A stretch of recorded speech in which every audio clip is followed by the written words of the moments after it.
The Sale tab enables you to set up default sell price structures for your products based on the customers you're selling to and the quantities you may sell in. We'll start off with the standard pricing for this product with the default sell price.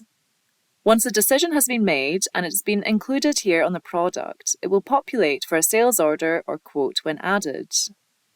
This can be overridden by a sell price tier, quantity price, or customer pricing if they have been provided. The minimum sell price tier the product can be sold for is not applicable for quantity prices or customer prices. The minimum sale quantity is the minimum order quantity you want to sell this product for. Do note that this will be displayed as a warning if you select a lesser quantity on a sales order. If the product has a specific tax rate that must always apply when sold, select the tax rate from the drop-down menu.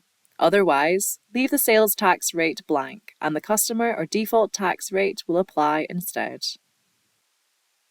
These next boxes will display information only. You cannot add or amend their details in the Sales tab. The nominal cost displays the nominal cost provided in the Purchases tab for sales quotes. Average land cost displays the average landed cost, which is calculated as total stock value divided by stock on hand. The last cost, which is calculated based on the last recosted and completed purchase order. And finally, the default purchase price pulls through here, which is provided in the Products Purchase tab. Moving on to the Sell Price tiers in the Sales tab, where you can set alternative pricing depending on the type of customer you're selling to. By default, your account will be provided with 10 sell price tiers that you can rename and then allocate to your customers and products to help manage the sales you make. Within the Sell Price Tiers tab, you have the option to enter a free text price per tier in the current price, or select the View Markup Prices button to have the tiered price calculated. Once View Markup Prices is selected, additional columns in the Sell Price Tiers tab will be displayed, and you can choose the price the tier should be marked up from and at what percentage.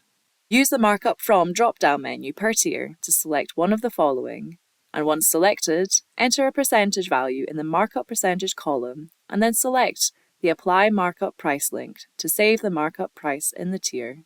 If you have price breaks available to your customers based on their order quantities, you can set them up to automatically apply using the Sales tab's quantity prices. Specify a minimum quantity required for the discount or fixed price to apply to, and then if you want to enter the date that the price or discount will be applied from and until, enter these dates here. Otherwise, leave them blank. Next, enter the new unit price or the percentage value discount to apply when the minimum quantity is added to a sales order. Specify whether it's a fixed price or discount, and use the tick box if you want to show that the discount rate has been applied in the sales order line. Now, using the drop-down on Discount From, select whether to apply the discount from the default sell price tier, which applies the discount to the product's default sell price or the customer price tier, or the discount to the product's sell price tier when a sell price tiered customer makes an order. Add any comments if relevant and click Add to save this quantity price to the product. You can update and edit the fields available in the Sales tab's quantity price lines as and when required, or use the bin icon to remove them from the product's record. You can also bulk update a product's sale quantity prices using a CSV import. Thanks for watching.